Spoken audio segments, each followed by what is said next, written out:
नमस्कार सभी को। स्वागत है आपका प्रोग्रेशन एकेडमी में। अपन नवंबर महीने का करंट अफेयर्स पढ़ रहे थे राजस्थान का, सुजस से, है ना। सुजस पत्रिका से 2 वीकली हमने क्लासेस ली है। आज ये तीसरी क्लास है। साप्ताहिक करंट अफेयर अपन पढ़ रहे हैं और ये जो क्लास है इसमें 17 नवंबर से 23 नवंबर तक का करंट अफेयर्स है।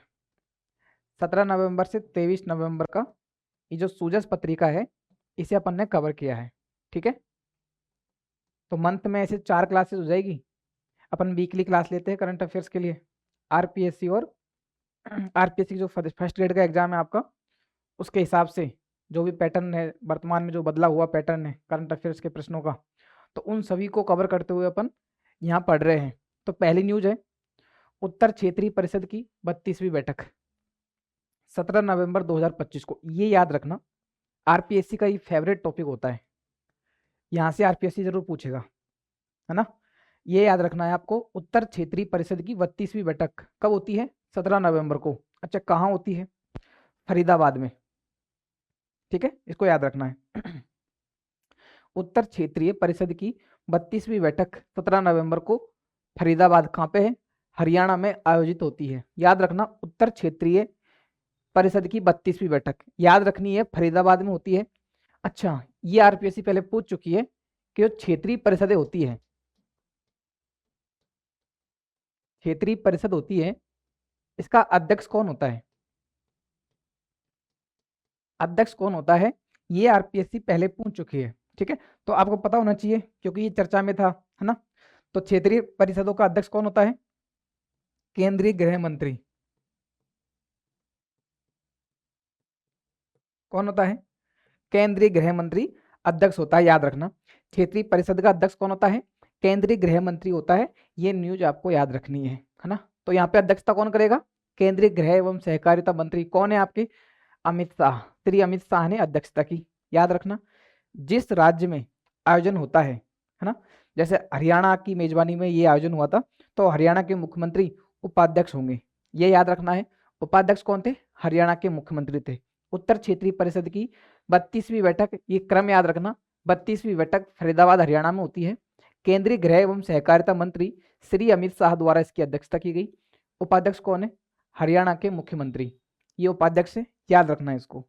उसके बाद है, उत्तर क्षेत्रीय परिषद में सम्मिलित राज्य या केंद्र शासित प्रदेश। भाई, उत्तर क्षेत्रीय परिषद में कौन कौन से राज्य आते हैं, ये भी पूछा जा सकता है आपसे, जो कि चर्चा में था। ठीक है, तो कौन कौन से राज्य आते हैं? हरियाणा, हिमाचल प्रदेश, पंजाब, राजस्थान, दिल्ली दिल्ली जम्मू कश्मीर, लद्दाख और चंडीगढ़। ये 4 तो इसमें यूटी आते हैं। 4 यूटी है, हरियाणा, हिमाचल प्रदेश, पंजाब और राजस्थान, और 4 ही राज्य है।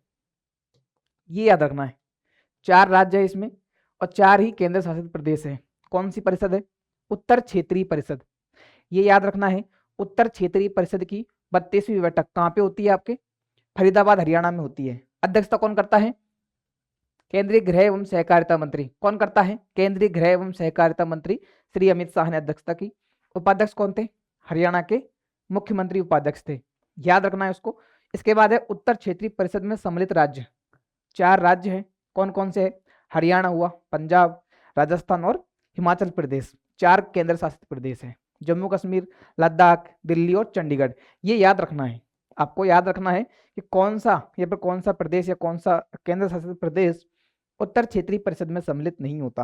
प्रश्न पूछ सकती है आरपीएससी। राज्य पुनर्गठन अधिनियम 1956 की धारा 15 से 22। राज्य पुनर्गठन अधिनियम 1956 की धारा 15 से 22 में जो क्षेत्रीय परिषदें होती है, भारत में कितनी क्षेत्रीय परिषद है? 5। भारत में 5 क्षेत्रीय परिषदें हैं, है ना। अगर बात करें तो क्षेत्रीय परिषदों परिषदों की बात करें अपन, क्षेत्रीय परिषदें, तो आपको याद रखना है कि भारत में पहले तो इनकी अध्यक्षता कौन करता है?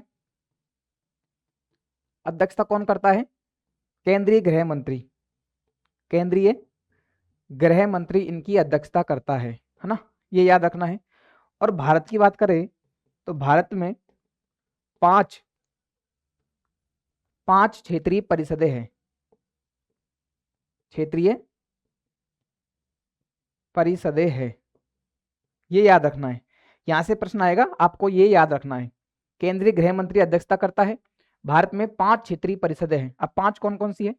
एक अपन जिसकी अभी बात कर रहे हैं, ठीक है, इसकी अपन बात कर रहे हैं। इसमें क्या क्या आता है आपके? जम्मू एंड कश्मीर, ठीक है, आपका लद्दाख केंद्र शासित प्रदेश आता है इसमें, इसमें चंडीगढ़ केंद्र शासित प्रदेश आता है और दिल्ली केंद्र शासित प्रदेश आता है। ये 4 यूटी आते हैं इसमें, ठीक है, और 4 ही राज्य आते हैं। कौन कौन? राजस्थान, हरियाणा, पंजाब, और कौन सा राज्य आता है? हिमाचल प्रदेश, हिमाचल प्रदेश, ठीक है, ये याद रखना। 4 राज्य आते हैं। किसकी बात करें अपन? उत्तर क्षेत्रीय, ठीक है, ये याद रखना आपको, उत्तर क्षेत्रीय परिषद की, ठीक है। मैंने बताया कि भारत में ऐसी 5 परिषदें हैं। एक तो आपके उत्तर क्षेत्रीय परिषद है, एक आपके मध्य क्षेत्रीय परिषद है, एक आपके पश्चिमी है, एक पूर्वी है और एक दक्षिणी है। ये याद रखना, भारत में 5 क्षेत्रीय परिषदें हैं। क्षेत्रीय परिषदों की अध्यक्षता कौन करता है? गृह मंत्री करता है ना। ये याद रखना है आपको, यहां से प्रश्न बन सकता है, पूरी संभावना है। क्रम याद रखना, जो उत्तर क्षेत्रीय परिषद हुई है उसकी कौन सा क्रम है? 32वां क्रम है। हमारे लिए इंपॉर्टेंट इसलिए कि राजस्थान उत्तर क्षेत्रीय परिषद में आता है। कौन सी में आता है? उत्तर क्षेत्रीय परिषद में आता है, याद रखना इसको। उसके बाद था धारा 15 से 22 राज्य पुनर्गठन अधिनियम। धारा से 15 से 22 में ये जो क्षेत्रीय परिषदें होती है इनका वर्णन है। उत्तर क्षेत्रीय परिषद सहित 5 क्षेत्रीय परिषदों का की स्थापना का वर्णन है, याद रखना। मध्य क्षेत्रीय परिषद, पूर्वी, पश्चिमी, दक्षिणी और उत्तरी, ठीक है, ये आती है इसमें। अपन पढ़ चुके हैं इसको। इस बैठक में राज्य के मुख्यमंत्री भाग लेते हैं, वरिष्ठ मंत्री भाग लेते हैं, 2 वरिष्ठ मंत्री भाग लेते हैं, राज्यपाल भाग लेता है और राज्य के प्रशासक भी भाग लेते हैं, ठीक है। ये कोई इंपॉर्टेंट नहीं, बस याद रखना है आपको। उसके बाद चलते आगे। ये जो बैठक हुई थी इसमें अपने मुख्यमंत्री, राजस्थान के मुख्यमंत्री श्री भजनलाल शर्मा ने भाग लिया था, ठीक है। तो इस दौरान इन्होंने बताया था कि भारतीय बीज सहकारी समिति की सदस्यता प्राप्त करने के मामले में राजस्थान देश में प्रथम स्थान पर है, ठीक है। मुख्यमंत्री ने भाग लिया था, तो इस दौरान उन्होंने बताया था कि भारतीय बीज सहकारी समिति, ये याद रखना, भारतीय बीज सहकारी समिति की सदस्यता प्राप्त करने में राजस्थान देश में कौन से स्थान पर है? प्रथम स्थान पर है ना, पहले स्थान पर है, फर्स्ट स्थान पर है, ये याद रखना। ऐसे प्रश्न आजकल आ रहे हैं। आरपीएससी ने 2nd ग्रेड के एग्जाम में पूछा था कि आभा आईडी बनाने में राजस्थान देश में कौन से स्थान पर है ना। तो ठीक वैसे ही भारतीय बीज सहकारी समिति की सदस्यता प्राप्त करने में राजस्थान का देश में प्रथम स्थान है, इसको याद रखना, ठीक है। उसके बाद है बृहद भंडारण योजना के प्रथम चरण में 500 मैट्रिक टन क्षमता के 70 गोदामों का निर्माण कार्य पूर्ण कर राज्य देश में प्रथम स्थान पर है। बृहद भंडारण योजना, जो अनाज होता है, अनाज के भंडारण के लिए जो योजना चलाई जा रही है उसके क्रियान्वयन में भी राजस्थान पहले स्थान पर है। ये मुख्यमंत्री ने बताया था इस बैठक में, इसलिए चर्चा में था, अपन यहाँ पे डिस्कस कर रहे हैं। ये जरूर याद रखना है, भारतीय बीज सहकारी समिति की सदस्यता के मामले में राजस्थान देश में प्रथम स्थान पर है, ठीक है, इसको याद रखना। उसके बाद है राजस्थान में स्वास्थ्य बीमा के तहत 88% आबादी का कवरेज हो चुका है, ठीक है, जो कि देश में सर्वाधिक है। जो स्वास्थ्य बीमा योजना है उसमें राजस्थान की 88% जनसंख्या का कवरेज हो चुका है, जो देश में सर्वाधिक है। ये डेटा है, याद रखना इसको, ठीक है। उसके बाद नेक्स्ट न्यूज है मुख्यमंत्री अमृत आहार योजना। मुख्यमंत्री अमृत आहार योजना, इसके बारे में मुख्यमंत्री जी ने बताया था कि 3 से 6 वर्ष तक की आयु के बच्चों को गर्म दूध पिलाया जाता है। 3 से 6 वर्ष, ये एज याद रखना, 3 से 6 वर्ष की उम्र के बच्चों को गर्म दूध पिलाया जाता है सप्ताह में 5 दिन, सप्ताह में 5 दिन, और आंगनवाड़ी केंद्रों पर, स्कूल में नहीं, आंगनवाड़ी केंद्रों पर, ठीक है, ये याद रखना। आंगनवाड़ी केंद्रों पर 3 से 6 वर्ष के बच्चों को सप्ताह में 5 दिन, 5 दिन प्रति सप्ताह, ठीक है, ये याद रखना है। ये न्यूज याद रखनी है। मुख्यमंत्री अमृत आहार योजना, अगर अलग से इसके बारे में प्रश्न पूछा भी जाए तो याद रखना है कि 5 दिन प्रति सप्ताह, सप्ताह में 5 दिन गर्म दूध पिलाया जाता है बच्चों को। कहाँ पे? आंगनवाड़ी में। 3 से 6 वर्ष की उम्र के बच्चों को दूध पिलाया जाता है। मुख्यमंत्री अमृत आहार योजना, नाम याद रखना है इसका। दूसरी खबर है आई स्टार्ट। ठीक है, ये आरएस मेंस में 2 नंबर में आरपीएससी ने पूछा है। ठीक है, आई स्टार्ट, ये आरपीएससी का फेवरेट प्रश्न है। ठीक है, एग्जाम में आ सकता है। आई स्टार्ट कार्यक्रम याद रखना, राजस्थान सूचना प्रौद्योगिकी एवं संचार विभाग द्वारा संचालित, राजस्थान सूचना प्रौद्योगिकी एवं संचार विभाग द्वारा आई स्टार्ट कार्यक्रम चलाया जा रहा है। ठीक है, याद रखना है। यह एक एकीकृत स्टार्टअप प्लेटफॉर्म है। कौन सा प्लेटफॉर्म है? एकीकृत स्टार्टअप प्लेटफॉर्म है, याद रखना, एकीकृत स्टार्टअप प्लेटफॉर्म है। ठीक है, आई स्टार्ट प्लेटफॉर्म स्टार्टअप्स को मान्यता देने, उनका उन्नयन करने, कौशल विकास प्रोत्साहन और फंडिंग प्रदान करता है। क्या करता है? ये स्टार्टअप का उन्नयन करता है, उन्हें मान्यता देता है, कौशल विकास प्रोत्साहित करता है। ठीक है, उन्हें फंडिंग प्रदान करता है। कौन सा प्लेटफॉर्म? आई स्टार्ट प्लेटफॉर्म, याद रखना है इसको। यह एकीकृत स्टार्टअप प्लेटफॉर्म है, राजस्थान सूचना प्रौद्योगिकी एवं संचार विभाग द्वारा संचालित है। ठीक है, ये याद रखना है आई स्टार्ट कार्यक्रम। उसके बाद है I start next. I start next, ये भी याद रखना है। यह निवेशकों और सलाहकारों का नेटवर्क है। किसका नेटवर्क है? निवेशक और सलाहकारों का नेटवर्क है आई स्टार्ट नेक्स्ट। ठीक है, जो स्टार्टअप को आगे बढ़ाने के लिए, जो कि स्टार्टअप को आगे बढ़ाने के लिए और नवाचारों को विकसित करने में मदद करता है। याद रखना, आई स्टार्ट नेक्स्ट याद रखना, ये निवेशकों और सलाहकारों का मंच है। ठीक है, आई स्टार्ट कार्यक्रम आपको जरूर याद रखना चाहिए। ठीक है, एकीकृत स्टार्टअप प्लेटफॉर्म है, राजस्थान सूचना प्रौद्योगिकी एवं संचार विभाग का। ठीक है, ये याद रखना है आपको।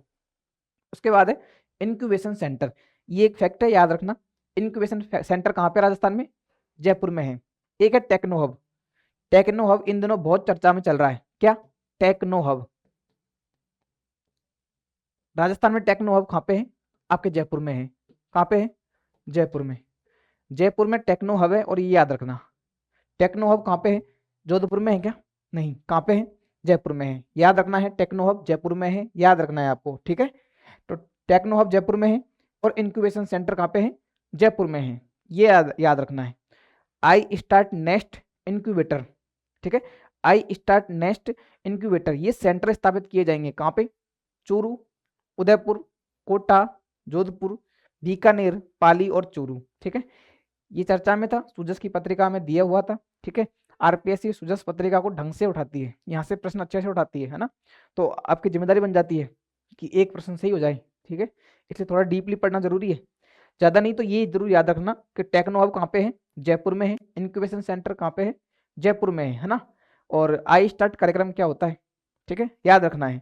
सभी इंक्यूबेशन में सेंटरों में स्टार्टअप्स के लिए 2000 सीटें उपलब्ध कराई गई है। ये जो इंक्यूबेशन सेंटर है कौन कौन से?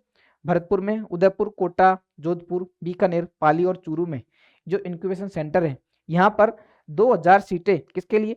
स्टार्टअप्स के लिए प्रोवाइड करवाई गई है। ठीक है, उनके रजिस्ट्रेशन के लिए प्रोवाइड करवाई गई है। याद रखना इसको, आई स्टार्ट कार्यक्रम। ठीक है, राजस्थान सूचना प्रौद्योगिकी एवं संचार विभाग द्वारा संचालित है। यह एक एकीकृत स्टार्टअप प्लेटफॉर्म है। आई स्टार्ट प्लेटफॉर्म स्टार्टअप को मान्यता देता है, उनका उन्नयन करता है, कौशल विकास को बढ़ावा देना और फंडिंग प्रदान करता है स्टार्टअप्स को। ठीक है, याद रखना है इसको। उसके बाद है टेक्नो हब जयपुर। ठीक है, क्या है? टेक्नो हब जयपुर, ये याद रखना, देश का सबसे बड़ा स्टार्टअप हब। देश का सबसे बड़ा स्टार्टअप हब कौन सा? आपके जो जयपुर का टेक्नो हब है वो देश का सबसे बड़ा स्टार्टअप हब है, याद रखना है इसको। जिसमें 700 से ज़्यादा स्टार्टअप्स के लिए स्थान है और 50,000 वर्ग फुट का इंक्यूबेशन स्पेस है। ठीक है, ये स्टेटमेंट में प्रश्न बनेगा तो वैसे तो यही याद रखना, टेक्नो हब जयपुर में है। स्टेटमेंट में यदि आरपीएससी, क्योंकि सूचना प्रौद्योगिकी या राजस्थान में तकनीकी विकास, राजस्थान में विज्ञान एवं प्रौद्योगिकी, ये टॉपिक जो होते हैं यहाँ से आरपीएससी प्रश्न पूछती है, तो ऐसे ही प्रश्न पूछती है। ठीक है, जो लोग कम अटेम्प्ट कर पाते हैं। देश का सबसे बड़ा स्टार्टअप हब कहाँ पे है? जयपुर में है, टेक्नो हब, जिसमें 700 से ज़्यादा स्टार्टअप के लिए स्थान है और 50,000 वर्ग फुट का इंक्यूबेशन स्पेस है। ठीक है, याद रखना, स्टेटमेंट वैसे पूछा जाएगा। टेक्नो हब स्टार्टअप के लिए एक वन स्टॉप समाधान है। ये जो टेक्नो हब है ये क्या है? वन स्टॉप सॉल्यूशन, ठीक है, किसके लिए? स्टार्टअप्स के लिए वन स्टॉप सॉल्यूशन है, ठीक है। क्या? टेक्नो हब, ये याद रखना है। एक प्रोग्राम है क्यूरेट प्रोग्राम, क्यूरेट, तो नाम से पता चल रहा है आपको, रेट मतलब रेटिंग देना, रेटिंग देना, ठीक है। देश का एकमात्र स्टार्टअप रेटिंग तंत्र। अपन शुरू से अब तक स्टार्टअप के बारे में पढ़ रहे थे, उनकी रेटिंग के बारे में पढ़ रहे थे। यहाँ आपने देखा आई स्टार्ट कार्यक्रम, उसके बाद देखा आई स्टार्ट नेक्स्ट, ठीक है, जो क्या है? निवेशकों और सलाहकारों का नेटवर्क है। उसके बाद देखा इंक्यूबेशन सेंटर, ये सब किसके लिए है? स्टार्टअप्स के लिए। किसके लिए है? स्टार्टअप्स के लिए, ठीक है। राजस्थान में स्टार्टअप्स के विकास के लिए ये जो अपन पढ़ रहे हैं, ठीक है। इसमें एक प्रोग्राम है क्यूरेट प्रोग्राम, जो क्या करता है? देश का एकमात्र स्टार्टअप रेटिंग तंत्र है, स्टार्टअप को रेटिंग देता है। इसमें स्टार्टअप का मूल्यांकन कर परीक्षण किया जाता है और उन्हें वित्तीय सहायता और इंक्यूबेशन सुविधा प्रदान की जाती है। याद रखना, उन्हें इंक्यूबेशन सुविधा प्रदान की जाती है, उन्हें वित्तीय सुविधा प्रदान की जाती है। कब? उनका परीक्षण कर, कि कौन करता है? Curate programme. क्यूरेट प्रोग्राम याद रखना आपको, ठीक है। क्यूरेट से मूल्यांकन कर स्टार्टअप की वृद्धि के लिए, ठीक है। ये स्टार्ट नहीं है, स्टार्टअप है। क्यूरेट से मूल्यांकन कर स्टार्टअप की वृद्धि के लिए बूट कैंप का आयोजन किया जाता है। अभी इसका आयोजन किया गया था, बूट कैंप का आयोजन किया जाता है। किसके लिए? क्यूरेट प्रोग्राम से स्टार्टअप के मूल्यांकन के लिए बूट प्रोग्राम किया जाता है, बूट कैंप लगाया जाता है, ठीक है। याद रखना है इसको। तो अभी तक अपन ने स्टार्टअप के लिए क्या क्या देखा है? इनक्यूबेशन सेंटर देखे हैं, टेक्नो हब कहाँ पे है? जयपुर में है। आई स्टार्ट प्रोग्राम देखा है अपन ने, ठीक है। क्यूरेट प्रोग्राम देखा है, क्यूरेट प्रोग्राम, इसको जरूर याद रखना। उसके बाद एक और देख लीजिए, आई स्टार्ट लॉन्च पैड कार्यक्रम, आई स्टार्ट लॉन्च पैड कार्यक्रम, ठीक है। सूचना प्रौद्योगिकी एवं संचार विभाग तथा स्कूल शिक्षा विभाग के सहयोग से, ये जरूर याद रखना है, क्योंकि फर्स्ट ग्रेड के लिए वो सारी चीजें इंपॉर्टेंट है जो स्कूल शिक्षा विभाग चला रहा है। ये पर स्कूल शिक्षा विभाग के संयुक्त तत्वावधान में संचालित है, ठीक है। याद रखना है, स्कूल शिक्षा विभाग जहाँ पे आ रहा है, इसका मतलब ये कि वो आपके लिए बहुत ज्यादा इंपॉर्टेंट हो जाता है, ठीक है। याद रखना है इसको। सूचना प्रौद्योगिकी और संचार विभाग तथा स्कूल शिक्षा विभाग के सहयोग से संचालित कार्यक्रम, यह स्कूल कॉलेज के विद्यार्थियों में उद्यमिता को बढ़ाने का कार्य करता है, ठीक है। उद्यमिता को बढ़ाने का कार्य करता है किसमें? स्कूल और कॉलेज के बच्चों में। स्कूल और कॉलेज के जो स्टूडेंट हैं उनमें उद्यमिता, किसको?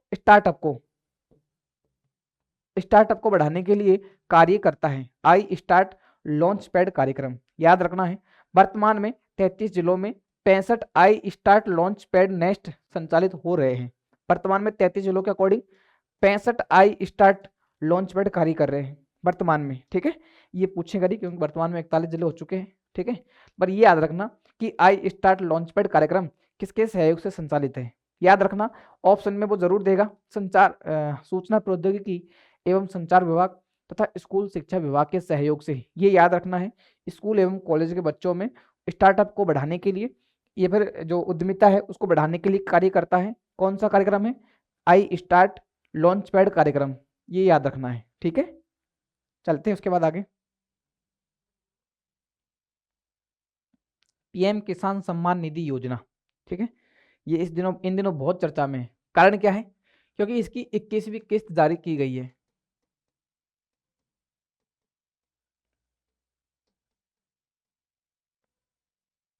हाल ही में इसकी 21वीं किस्त जारी की गई है। कौन सी योजना है? पीएम किसान सम्मान निधि योजना, ठीक है। ये योजना 2019 में आती है। पीएम किसान सम्मान निधि योजना 2019 में शुरू की गई थी। इसमें क्या था? डीबीटी, डायरेक्ट बेनिफिट ट्रांसफर, किसानों के खातों में राशि ट्रांसफर की जाती है, ठीक है, डीबीटी के जरिए। तो पीएम किसान सम्मान निधि योजना की 21वीं किस्त कब जारी की गई थी? 19 नवंबर को, 19 नवंबर को इसकी 21वीं किस्त जारी की गई है, इसलिए बहुत ज़्यादा चर्चा में था, ठीक है। इस योजना के तहत किसानों को प्रतिवर्ष 6,000 रुपये की राशि तीन समान किस्तों में 6,000 रुपये की राशि प्रदान की जाती है। पीएम किसान सम्मान निधि योजना में 6,000 रुपये प्रदान किए जाते हैं, ठीक है। याद रखना इसको। चलते उसके बाद नेक्स्ट है मुख्यमंत्री किसान सम्मान निधि योजना। भाई केंद्र की बात करें तो पीएम किसान सम्मान निधि योजना संचालित है। पीएम किसान सम्मान निधि योजना संचालित है, जिसमें 3 किस्तों में 3 किस्त है, प्रत्येक किस्त कितने की है? 2000 की, और 6000 रुपए प्रदान किए जाते हैं। कौन सी योजना है? पीएम किसान सम्मान निधि योजना। ठीक है, एक योजना है मुख्यमंत्री किसान सम्मान निधि योजना। तो ये जो योजना है जिसमें पीएम किसान सम्मान निधि योजना में 6000 रुपए मिल रहे हैं, इसमें पहले प्रावधान था कि 2000 रुपए मिलेंगे। ठीक है, तो ये 2000 रुपए है, ठीक है, इसको बढ़ाकर योजना का नाम कर दिया गया मुख्यमंत्री किसान सम्मान निधि योजना। मुख्यमंत्री किसान सम्मान निधि योजना में अतिरिक्त 2000 रुपए दिए जाएंगे, ऐसा प्रावधान था। लेकिन अब याद रखना, ये 2 नहीं, इसको 1000 और बढ़ा दिया गया है और कुल 3000 रुपए दिए जाते हैं। याद रखना, वर्तमान में मुख्यमंत्री किसान सम्मान निधि योजना के अंतर्गत 3000 रुपए दिए जाते हैं। इसका मतलब ये कि राजस्थान में मुख्यमंत्री किसान सम्मान निधि योजना के अंतर्गत कुल 9000 रुपए दिए जाते हैं। 9000 कैसे? 6000 तो पीएम किसान सम्मान निधि के हो गए और 2000 रुपए मुख्यमंत्री, सॉरी 3000 रुपए मुख्यमंत्री किसान सम्मान निधि के हो जाएंगे। ठीक है, याद रखना, अब राजस्थान में 3000 रुपए दिए जाते हैं, अतिरिक्त 3000 रुपए की राशि दी जाती है। याद रखना, पहले 2000 था, ये इसी साल इसी महीने में अपडेट हुआ है, तो 3000 रुपए आपको याद रखना है। 3000 रुपए आपको याद रखना है। ठीक है, और अच्छा एक बात और याद रखना, मुख्यमंत्री किसान सम्मान निधि योजना के तहत ये जो राशि दी जाती है, जो वर्तमान में कितनी हो चुकी है? 9000, इसे बढ़ाकर 12000 तक करना हमारा लक्ष्य है। राजस्थान और बढ़ाएगा चरणबद्ध रूप से। अभी राजस्थान ने 2000 किए थे, 2000 से 3000 कर दिए, इसको आगे और बढ़ाएगा 6000 तक, क्योंकि फिर कितने हो जाएंगे? 12000। ये हमारा लक्ष्य है कि 12000 तक इसको बढ़ाना है। ठीक है, ये याद रखना है। तो आप समझ गए होंगे कि राजस्थान में वर्तमान में 3000 रुपए की अतिरिक्त राशि दी जाती है, तो कुल 9000 रुपए इस योजना के अंतर्गत दिए जाते हैं। याद रखना है इसको। पीएम किसान उत्सव दिवस कब मनाया जाता है? 19 नवंबर को। 19 नवंबर को पीएम किसान उत्सव दिवस मनाया जाता है, और इस दिन प्रधानमंत्री जी ने पीएम किसान सम्मान निधि योजना के अंतर्गत कितनी राशि ट्रांसफर की? 6000 रुपए की किस्त, 3 किस्तों में 6000 रुपए दिए जाते हैं किसानों को। ठीक है, 2009 में, सॉरी 2019 में इस योजना का संचालन, इस योजना का शुभारंभ हुआ था। राजस्थान की बात करें तो राजस्थान में मुख्यमंत्री किसान सम्मान निधि योजना संचालित है, और ये योजना राजस्थान में किसानों को 2000 रुपए अतिरिक्त प्रदान करती थी, और वर्तमान में ये 3000 रुपए अतिरिक्त प्रदान करती है। राजस्थान का लक्ष्य है कि हम 12000 रुपए तक इसको बढ़ाएंगे। ठीक है, चरणबद्ध रूप से इसको 12000 तक बढ़ाएंगे। अभी ये राशि बढ़ाई गई थी कि प्रधानमंत्री द्वारा किसानों के खातों में डीबीटी, याद रखना, डायरेक्ट बेनिफिट ट्रांसफर, सीधा उनके अकाउंट में पैसे ट्रांसफर किए गए थे। कब? 19 नवंबर को। 19 नवंबर को क्यों किए थे? क्योंकि इस दिन पीएम किसान उत्सव दिवस था। कौन सा दिवस था? पीएम किसान उत्सव दिवस था 19 नवंबर को। ये याद रखना है। इस दिवस पर प्रधानमंत्री द्वारा किसानों के खातों में 21वीं किस्त जारी की गई। राज्य स्तरीय कार्यक्रम, भाई 19 नवंबर को ये जो कार्यक्रम चल रहा है, उसका राज्य स्तरीय कार्यक्रम राज्य कृषि प्रबंध संस्थान दुर्गापुरा जयपुर में आयोजित किया गया था, जो कि मुख्यमंत्री की अध्यक्षता में आयोजित हुआ था। राज्य कृषि प्रबंध संस्थान कहाँ पे है? दुर्गापुरा में। किसानों को लाभान्वित करने की संख्या की दृष्टि से राजस्थान का देश में 5वां स्थान है। ये डाटा भी याद रखना है, किसानों को लाभ देने के लिए। ठीक है, चाहे बीज वितरण की बात करें, चाहे बीज वितरण की बात करें, या डायरेक्ट बेनिफिट ट्रांसफर की बात करें। जैसे अभी अपन ने देखा कि राजस्थान में किसानों को कुल 9000 रुपए मिलते हैं, क्योंकि 6000 तो पीएम किसान सम्मान निधि की योजना के और 3000 मुख्यमंत्री किसान सम्मान निधि योजना के, तो ऐसे मिलाकर कुल 9000 रुपए मिलते हैं। तो इस तरह राजस्थान देश में किसानों को लाभान्वित करने के, किसानों को फायदा देने के लिए, लाभ देने की दृष्टि से देखे तो देश में राजस्थान का 5वां स्थान है। कौन सा स्थान है? राजस्थान का देश में 5वां स्थान है किसानों को लाभान्वित करने के दृष्टिकोण से। ठीक है, ये याद रखना है आपको। उसके बाद चलते आगे। ये न्यूज चर्चा में है, जवाई लूनी रन ऑफ कच्छ नदी प्रणाली। ठीक है, थोड़ा नया सा लग रहा है, जवाई लूनी रन ऑफ कच्छ नदी प्रणाली, इसका मतलब क्या है? ठीक है,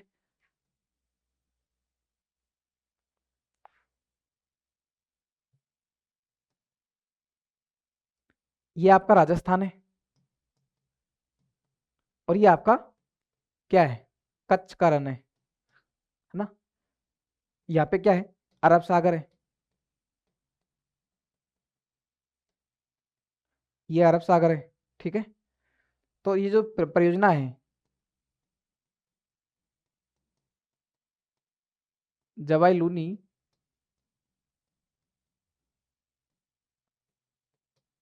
रन ऑफ बेसिन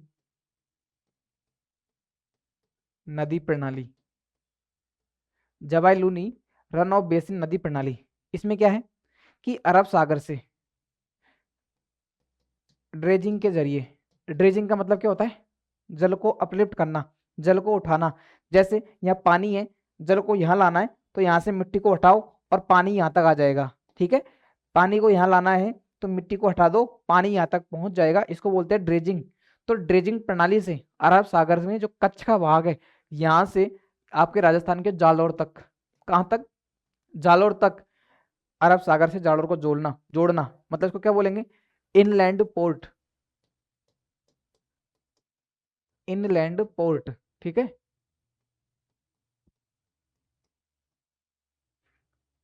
याद रखना, इनलैंड पोर्ट के लिए राजस्थान के जालोर को जोड़ा जाएगा। किससे जोड़ा जाएगा, यहाँ पे क्या है, कांडला बंदरगाह है।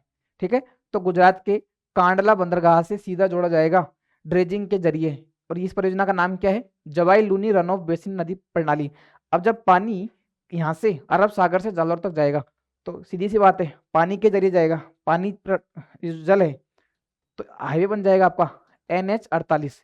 तो ये प्रस्तावित है, NH या सॉरी NW, नेशनल वाटरवे, राष्ट्रीय, ये भी आपको याद रखना है, राष्ट्रीय जलमार्ग, राष्ट्रीय जलमार्ग 48, ये भी याद रखना है। क्यों चर्चा में है, क्योंकि जवाई लूनी रन ऑफ बेसिन नदी प्रणाली का जो मार्ग होगा उसको NW 48 नाम दिया जाएगा। ये प्रस्तावित है, याद रखना, ये पूरा जो प्रोजेक्ट है ये अभी प्रस्तावित है। इसमें ऐसा है कि जालौर से जो कांडला बंदरगाह गुजरात का, उसको जोड़ा जाएगा ताकि जालौर में इनलैंड पोर्ट बन सके। ठीक है, याद रखना है इसको। राष्ट्रीय जलमार्ग 48 घोषित करना प्रस्तावित है। उद्देश्य क्या है, जालौर में इनलैंड पोर्ट वाटरवे विकसित करना। इसके तहत गुजरात और राजस्थान में ड्रेजिंग से अरब सागर से जालौर को जोड़ा जाएगा। ड्रेजिंग मतलब जल को अपलिफ्ट किया जाएगा, जल के जरिए इनलैंड पोर्ट तक पानी पहुंचाया जाएगा। राजस्थान प्रत्यक्ष रूप से कांडला पोर्ट कच्छ से जुड़ जाएगा जब ये प्रोजेक्ट बन जाएगा। एक समिट हुई थी, इंडिया मैरीटाइम वीक 2025। कौन सी समिट है, इंडिया मैरीटाइम वीक 2025। इसका आयोजन होता है मुंबई में। कहाँ पे होता है, मुंबई में 28 अक्टूबर को, मुंबई में 28 अक्टूबर को, इसका मतलब पिछले महीने में 28 अक्टूबर को इंडिया मैरीटाइम वीक 2025 का आयोजन हुआ था मुंबई में। इसके तहत राजस्थान रिवर बेसिन, याद रखना इस चीज को, ये याद रखना आपको। ठीक है, राजस्थान रिवर बेसिन एवं जल संसाधन आयोजना प्राधिकरण, कौन सा विभाग है, राजस्थान रिवर बेसिन एवं जल संसाधन आयोजना प्राधिकरण के मुख्य अभियंता श्री राजपाल सिंह और भारतीय अंतर्देशीय जलमार्ग प्राधिकरण के वित्त सदस्य कौन, के नाथ। आप वैसे याद रखना, राजस्थान रिवर बेसिन एवं जलमार्ग जल संसाधन आयोजना प्राधिकरण और भारतीय अंतर्देशीय जलमार्ग प्राधिकरण के मध्य में क्या हुआ था, MOU साइन हुआ था। ठीक है, भारतीय अंतर्देशीय प्राधिकरण और राजस्थान रिवर बेसिन एवं जल संसाधन आयोजना प्राधिकरण के मध्य में MOU हुआ था। किस लिए MOU हुआ था, Jawai Luni run of water Kutch जो नदी प्रणाली है, इस पूरे प्रोजेक्ट के लिए MOU हुआ था। ठीक है, और ये MOU कहाँ पे होता है, मुंबई में होता है। कब होता है, 28 अक्टूबर को। कौन से समिट में, इंडिया मैरीटाइम वीक 2025। कौन से समिट है, इंडिया मैरीटाइम वीक 2025। ये जो समिट हुई थी 28 अक्टूबर को आपके मुंबई में, उसमें MOU होता है ताकि राजस्थान में जो जालोर है उसको इनलैंड पोर्ट को कांडला पोर्ट से प्रत्यक्ष रूप से जोड़ा जा सके। ठीक है, याद रखना इसको। NH 48 जरूर याद रखना है आपको कि प्रस्तावित कौन सा है, NW। ठीक है, राष्ट्रीय जलमार्ग 48, मैं बार बार NH बोल रहा हूँ, NW याद रखना है इसको, राष्ट्रीय जलमार्ग। उसके बाद है घूमर फेस्टिवल। ठीक है, आपको पता है ये पिछले कुछ दिनों से घूमर फेस्टिवल सोशल मीडिया पे बहुत ज़्यादा वायरल चल रहा है। घूमर फेस्टिवल 19 नवंबर 2025 को। इसमें याद क्या रखना है कि पहली बार तो ये कि घूमर फेस्टिवल कब आयोजित हुआ था, कब आयोजित हुआ था, 19 नवंबर को राजस्थान में पहली बार घूमर नृत्य के आधार पर घूमर फेस्टिवल का आयोजन हुआ था। कब, पहली बार राजस्थान में पहली बार इसका आयोजन होता है। हालांकि अपन इसको पहले पढ़ चुके हैं। नवंबर महीने की जो और करंट अफेयर देखी थी अपन ने 2 क्लासेज, उनमें अपन इसको पढ़ चुके हैं। घूमर फेस्टिवल राजस्थान इसका पहली बार आयोजन कर रहा है। जो राज्य स्तरीय कार्यक्रम है वो कहाँ पे होता है? विद्याधर नगर स्टेडियम जयपुर में। ये फुटबॉल स्टेडियम है यहाँ पे, विद्याधर नगर जयपुर में फुटबॉल स्टेडियम में इसका आयोजन होता है, राज्य स्तरीय कार्यक्रम। ठीक है। अगर ओवरऑल कार्यक्रम की बात करें तो जो घूमर फेस्टिवल है उसका आयोजन 7 संभाग मुख्यालयों पर किया गया था। कहाँ पे? 7 संभाग मुख्यालयों पर इसका आयोजन किया गया था। विद्याधर नगर स्टेडियम जयपुर में इसका आयोजन किया गया था 19 नवंबर को। याद रखना, राजस्थान ने इसका आयोजन पहली बार किया है, ये याद रखना है। अभी जो याद रखना है वो ध्यान से सुन लो, क्योंकि यहां से तो प्रश्न आएगा। जितने स्टार लगाना चाहो लगा लो। ठीक है। अब सुनो, ये न्यूज है राजस्थान के लिए गर्व का पल। अब गर्व का पल क्यों है? एशिया बुक ऑफ रिकॉर्ड्स में दर्ज हुआ घूमर महोत्सव 2025। ये न्यूज है। एशिया बुक ऑफ रिकॉर्ड्स में क्या दर्ज हुआ है? घूमर महोत्सव 2025। याद रखना है, न्यूज़पेपर की कटिंग है। अभी आरपीएससी ने ऐसे टेलीकॉम का एक एग्जाम लिया था, तो उसमें ऐसे ही न्यूज कटिंग से, ये साइड में न्यूज कटिंग होती है अखबार की, न्यूज का जो टेम्पलेट छपता है, ठीक है, तो यहाँ से आरपीएससी सीधा सीधा प्रश्न बना लेती है। ठीक है। तो ऐसा टेलीकॉम का जो पेपर हुआ था उसमें आरपीएससी ने यहाँ से प्रश्न बनाया था, तो इसकी संभावना है, याद रखना इसको। एशिया बुक ऑफ रिकॉर्ड्स में क्या दर्ज हुआ है? आपका जो घूमर महोत्सव हुआ था 19 नवंबर को, ये इसमें दर्ज हुआ है। क्यों दर्ज हुआ है? क्योंकि 6000 से अधिक, कितनी? 6000 से अधिक महिलाओं ने एक साथ घूमर नृत्य किया। और ये इतिहास में ऐसा पहली बार हुआ कि एक साथ 6000 से अधिक महिलाओं ने घूमर नृत्य किया है। याद रखना इसको, घूमर महोत्सव एशिया बुक ऑफ रिकॉर्ड्स में शामिल होगा। याद रखना, पहली बार राजस्थान इसका आयोजन करता है। और इसमें जो 7 संभाग है, तो 7 संभाग मुख्यालयों पर इसका आयोजन हुआ। राज्य स्तरीय कार्यक्रम की बात करें तो विद्याधर नगर स्टेडियम कहाँ पे है? आपके जयपुर में है। वहां पे इसका राज्य स्तरीय कार्यक्रम आयोजित हुआ था। याद रखना इस न्यूज को। उसके बाद आगे चलते हैं, प्रवासी राजस्थानियों से संबंधित गतिविधियां, है ना। अब चर्चा में इसलिए चल रहा है क्योंकि राजस्थान अभी जैसे पहली बार घूमर महोत्सव मनाया गया 19 नवंबर को, ठीक वैसे ही राजस्थान पहली बार क्या मना रहा है? प्रवासी राजस्थानी दिवस मना रहा है ना।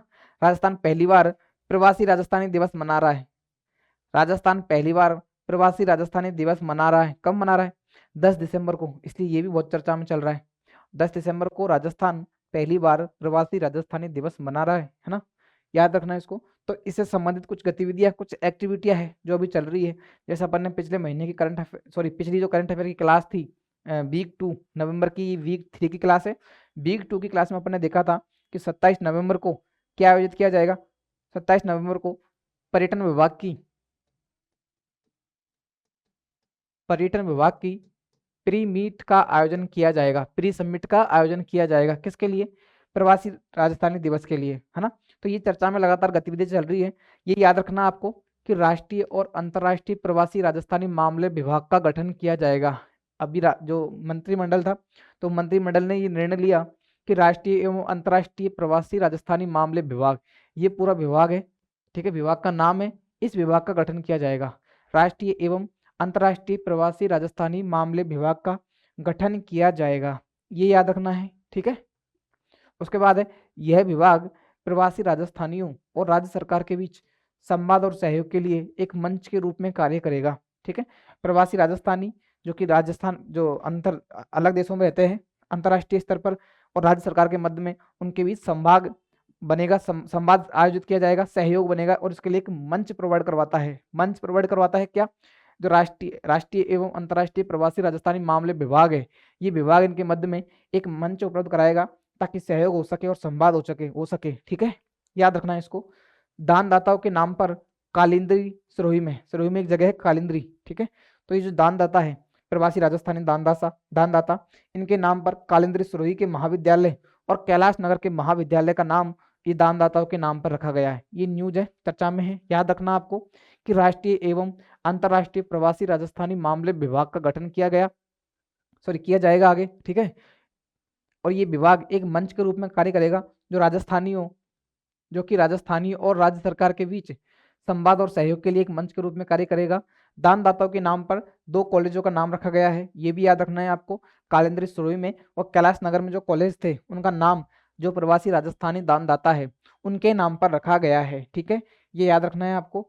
राज्य सरकार प्रवासी समुदाय के सम्मान में पहली बार प्रवासी राजस्थानी दिवस मना रही है। कब मना रही है? 10 दिसंबर को इसका आयोजन होगा।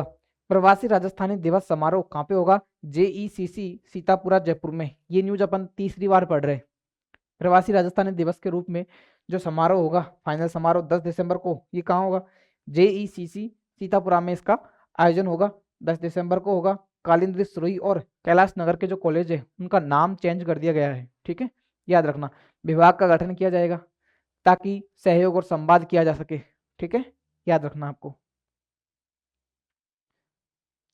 ये Rajasthani global capability centre policy, ये बहुत चर्चा में है और यहाँ से प्रश्न आने की पूरी संभावना है। ठीक है, क्योंकि आरपीएससी को अच्छा लगता है ऐसे जो टॉपिक होते हैं जहाँ से जो अपन को याद करना, जो भी स्टूडेंट को याद करना मुश्किल लगता है, वहाँ से आरपीएससी को प्रश्न बनाना ज़्यादा अच्छा लगता है। याद रखना, राजस्थान ग्लोबल, ये राजस्थानी नहीं है। ठीक है, Rajasthan global capability centre policy, क्या बोलेंगे इसको? GCC policy, global capability centre policy 2025। इस योजना का अनुमोदन किया गया था मंत्रिमंडल द्वारा। राजस्थान के मंत्रिमंडल द्वारा इस पॉलिसी का अनावरण किया गया, अनुमोदन किया गया। पॉलिसी कौन सी है? Global capability centre policy, Rajasthan global capability centre policy 2025। याद रखना है इसको, GCC। ठीक है, राज्य मंत्रिमंडल की बैठक में इसका अनुमोदन किया गया। मैं वापस बोल रहा हूँ, ये पॉलिसी एग्जाम में पूछी जाएगी, चाहे आरपीएससी कोई सी भी एग्जाम में पूछे, आरपीएससी इसको पूछेगा। ठीक है, तो आपको याद रखना है, क्या पता फर्स्ट ग्रेड में पूछ लिया जाए।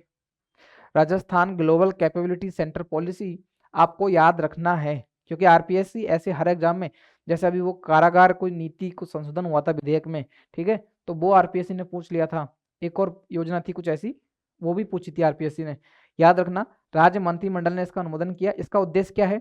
GCC की स्थापना, GCC मतलब ग्लोबल कैपेबिलिटी सेंटर की स्थापना और विस्तार के माध्यम से राजस्थान को एक वैश्विक नवाचार और निवेश केंद्र के रूप में स्थापित करना, ये उद्देश्य है। बोल बच्चन वाली बात है, आपको याद रखना है, एक बार पढ़ना है मोटा मोटा। भाई इसमें होगा क्या, उद्देश्य क्या होगा?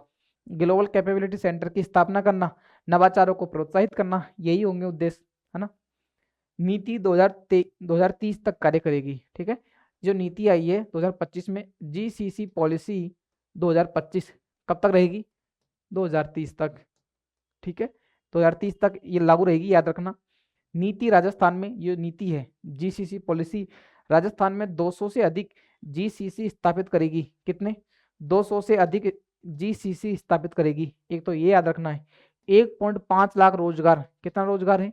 1.5 लाख रोजगार, 1.5 लाख रोजगार, 200 से अधिक GCC की स्थापना, 1.5 लाख रोजगार और देश के 100 अरब डॉलर के GCC बाजार में योगदान करेगी। क्या है ये नीति? राजस्थान में 200 से अधिक GCC स्थापित करेगी, 1.5 लाख रोजगार स्थापित करेगी, 1.5 लाख रोजगार स्थापित करेगी, सृजित करेगी, देश के 100 अरब डॉलर के GCC बाजार में अपना योगदान देगी। ठीक है, याद रखना, Rajasthan global capability centre policy, याद रखना इस पॉलिसी को, क्योंकि यहाँ से एग्जाम में आने के आपके पूरे चांस है। ठीक है, तो इसका अनुमोदन किसने किया था? राज्य मंत्रिमंडल ने इसका अनुमोदन किया है। ठीक है, नीति 2030 तक लागू रहेगी। नीति में ऐसा है कि 1.5 लाख रोजगार दिए जाएंगे। ठीक है, 200 से अधिक ग्लोबल कैपेबिलिटी सेंटरों की स्थापना की जाएगी। और जो भारत की बात करें, भारत का जो ग्लोबल कैपेबिलिटी सेंटर है, इनका बाजार है 100 अरब डॉलर का, उसमें राजस्थान की ये पॉलिसी अपना योगदान देगी। ऐसा कुछ इसका उद्देश्य है, याद रखना। GCC हब के रूप में जयपुर, उदयपुर, जोधपुर जैसे शहरों को विकसित किया जाएगा। ठीक है, अब इसके प्रावधान देख लेते हैं एक बार, जहां से प्रश्न आता है। इसके प्रावधान देख लेते हैं एक बार। प्रावधान क्या है? GCC की स्थापना के लिए रिप्स 2024 के प्रावधानों का लाभ दिया जाएगा। ठीक है, ग्लोबल कैपेबिलिटी सेंटरों की स्थापना की जाएगी, तो इसके तहत रिप्स 2024, ये जो पॉलिसी है रिप्स 2024 राजस्थान निवेश प्रोत्साहन नीति, इस नीति में जो भी प्रावधान है उनका लाभ दिया जाएगा GCC पॉलिसी में भी। ठीक है, इनकी स्थापना के लिए भी। इस परियोजना की लागत का 30% या अधिकतम 10 करोड़ रुपए तक की पूंजी निवेश सब्सिडी दी जाएगी। परियोजना लागत का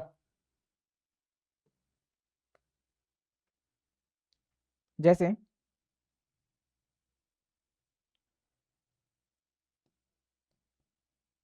ग्लोबल कैपेबिलिटी सेंटर, इनकी स्थापना करनी है, ठीक है।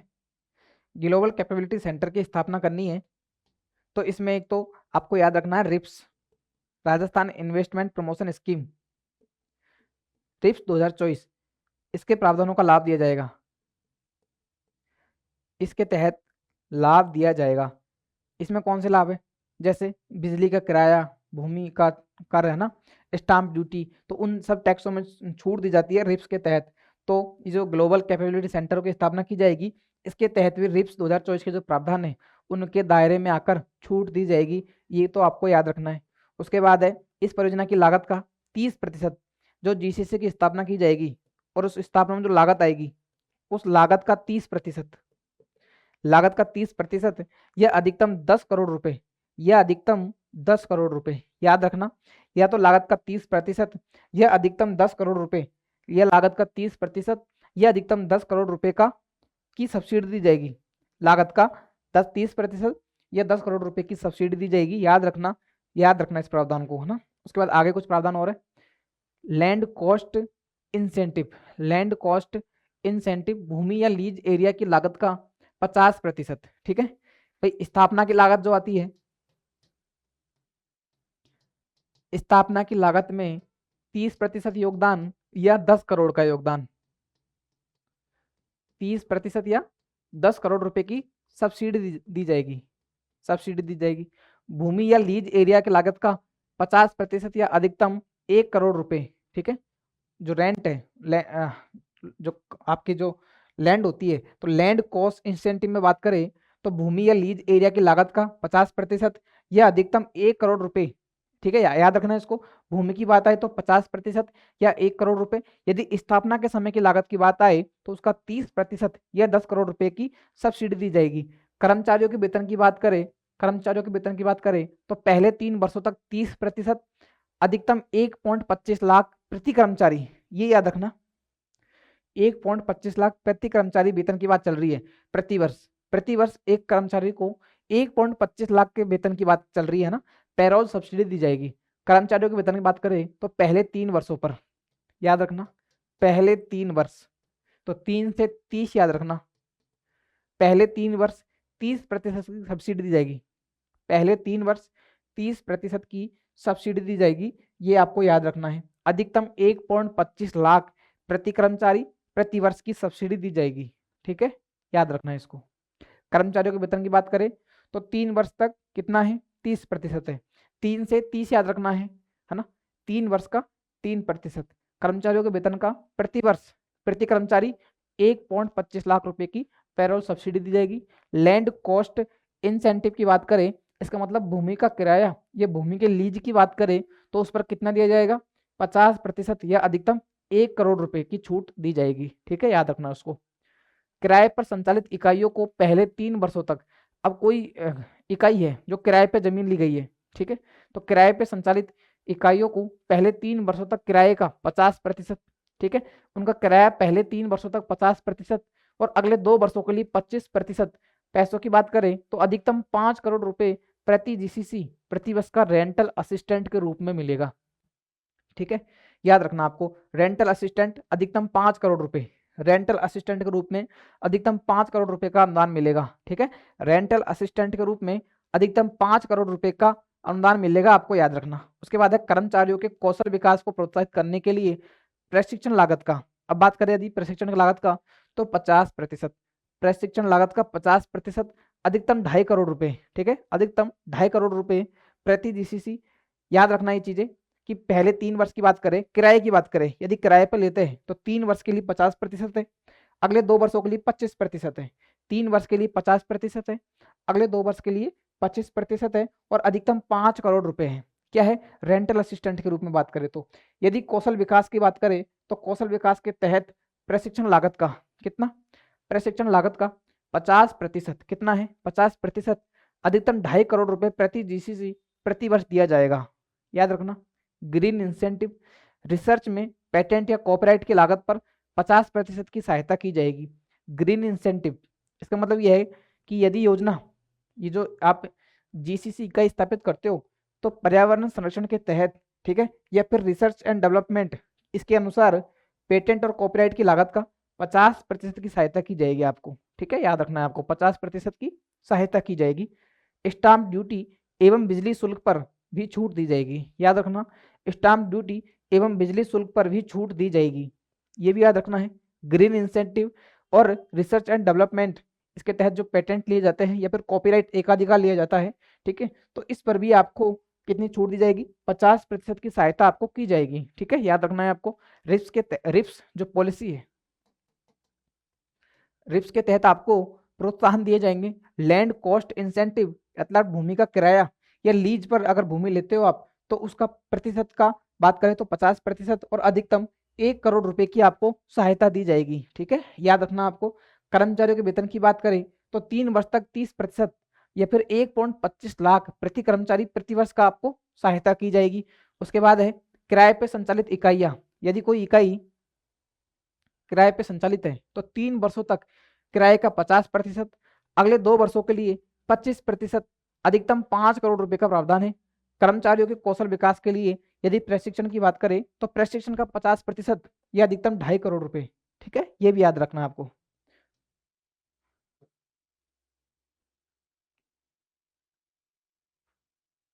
मुझे लगता है आपको समझ में नहीं आया होगा ये। अब भाई पॉलिसी के प्रावधान है, यहाँ से तो प्रश्न आएंगे ही। जैसे आपने पढ़ा होगा, यदि RIPS RIPS 2024 Rajasthan investment promotion scheme जो आपने पहले पढ़ी है, यदि किसी ने पढ़ी होगी तो उसमें देखा होगा कि उसके जो प्रावधान है वो भी ऐसे ही है, ठीक है, कि भूमि पे किराए पे कितना सहायता दी जाएगी, कितनी सब्सिडी दी जाएगी, ठीक है, बिजली किराए पे कितनी छूट दी जाएगी, पट्टे पर कितनी छूट दी जाएगी, तो ये सारी चीज़ें आपको याद रखनी होगी। फिर भी अपन एक बार और देख लेते हैं, वापस देख लीजिए एक बार। Rajasthan global capability centre policy 2025, इस पॉलिसी का अनुमोदन किया मंत्रिमंडल ने। ये स्लाइड तो आपको बहुत सिंपल सी लग रही होगी, है ना, तो इसमें तो याद करने में कोई दिक्कत नहीं होगी। जो नेक्स्ट स्लाइड है वो आपको थोड़ा सा दिक्कत करेगा, ठीक है, बस आपको याद रखना है।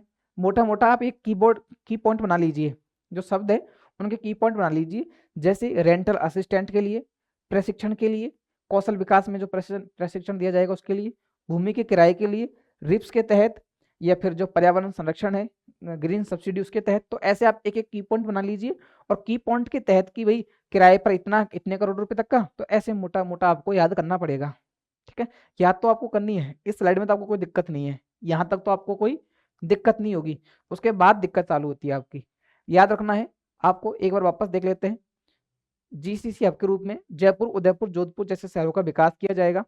भारत के 100 अरब डॉलर के जीसीसी बाजार में योगदान करेगी पॉलिसी। 200 से अधिक जीसीसी सेंटर बनाए जाएंगे और 1.5 लाख रोजगार के अवसर सृजित किए जाएंगे, ठीक है। ये जो पॉलिसी है 2030 तक लागू रहेगी। जीसीसी की स्थापना और विस्तार करना, ऐसा कुछ इसका उद्देश्य है, ठीक है, कोई महत्वपूर्ण नहीं है। राज्य मंत्रिमंडल इसका अनुमोदन करता है, याद रखना। अब जो प्रावधान है,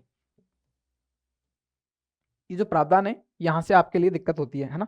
तो जीसीसी की स्थापना के लिए रिप्स 2024, अब वैसे याद रखना आपको, ऐसे तो याद होंगे नहीं, है ना, आप याद रखना है कि रिप्स 2024 के तहत प्रावधानों में छूट दी जाएगी।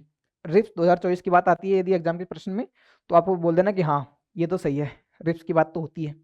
फिर बात आती है कि परियोजना की लागत का, जो परियोजना की कुल लागत है ना, तो लागत का 30% अधिकतम 10 करोड़ रुपए, याद रखना आपको कि लागत का 30% या फिर अधिकतम 10 करोड़ रुपए तक की पूंजी निवेश का क्या दिया जाएगा आपको, सब्सिडी दी जाएगी। 30% या 10 करोड़ रुपए, या 10 करोड़ रुपए, ऐसे याद रखना आप, रिप्स याद रखना आप, ठीक है। अब इस स्लाइड पर आ जाइए आप एक बार, वापस देख लीजिए। ऐसे नहीं समझ रहे तो आप ऐसे याद रखना कि भूमि या लीज एरिया की बात करें, ठीक है, भूमि या लीज एरिया की लागत की बात करें, भूमि या लीज एरिया की लागत की बात करें, ठीक है, तो याद रखना इसमें 1 करोड़ रुपए अधिकतम प्रावधान है। कितनी सहायता का प्रावधान है, अधिकतम 1 करोड़ रुपए की सहायता का प्रावधान है, याद रखना, या तो 50% या 1 करोड़ रुपए, या तो 50% या 1 करोड़ रुपए। अब 3 हो गए, एक तो रिप्स के तहत प्रावधान में छूट दी जाएगी, ठीक है, और कुल लागत का, यदि स्थापित किया जाता है जीसीसी तो उसकी कुल लागत होती है उसका 30% या 10 करोड़ रुपए की सब्सिडी दी जाएगी आपको, याद रखना। भूमि या लीज एरिया की लागत का 50% या 1 करोड़ रुपए, याद रखना है। अब याद करना आप ऐसे कि कर्मचारियों के वेतन की बात करें तो प्रति कर्मचारी प्रति वर्ष 1.25 लाख रुपए का वेतन में छूट दी जाएगी, पैरोल सब्सिडी दी जाएगी 3 वर्षों तक 30%। ठीक है, तो इसमें भी कोई दिक्कत नहीं होनी चाहिए आपको। अब नीचे वाला देखिए एक बार, किराए पर संचालित इकाइयाँ, वो इकाइयाँ जो कि रेंट पर चलती है, किराए पर चलती है ना, उसमें याद रखना है कि 3 वर्ष की बात हो तो 50%, उसके बाद अगले 2 वर्ष की बात हो तो 25%, ऐसे याद रखना है। 3 वर्ष की बात हो तो 50%, उसके बाद अगले 2 वर्ष की बात हो तो 25%, ऐसे याद रखना है। किसकी बात चल रही है? यदि इकाइयाँ किराए पे चले, यदि इकाइयाँ किराए पे संचालित होती है तो 3 वर्ष का 25%, सॉरी 3 वर्ष का 50% और 2 वर्ष का 25% याद रखना है। ठीक है, 2 वर्षों के लिए 25%। अधिकतम की बात करें तो अधिकतम 5 करोड़ रुपए, अधिकतम 5 करोड़ रुपए का क्या दिया जाएगा? रेंटल असिस्टेंट के रूप में लाभ मिलेगा, रेंटल असिस्टेंट के रूप में लाभ मिलेगा। कब है? जब इकाई किराए पे चल रही हो, याद रखना उसको बाद में। अब एक प्रशिक्षण की बात करें, यदि बात प्रशिक्षण लागत की आती है, यदि बात आती है प्रशिक्षण लागत की आती है, ठीक है, तो याद रखना इसमें अधिकतम 2.5 करोड़ रुपए है। कितने हैं? अधिकतम 2.5 करोड़ रुपए या 50%, या तो 50% हो जाएगा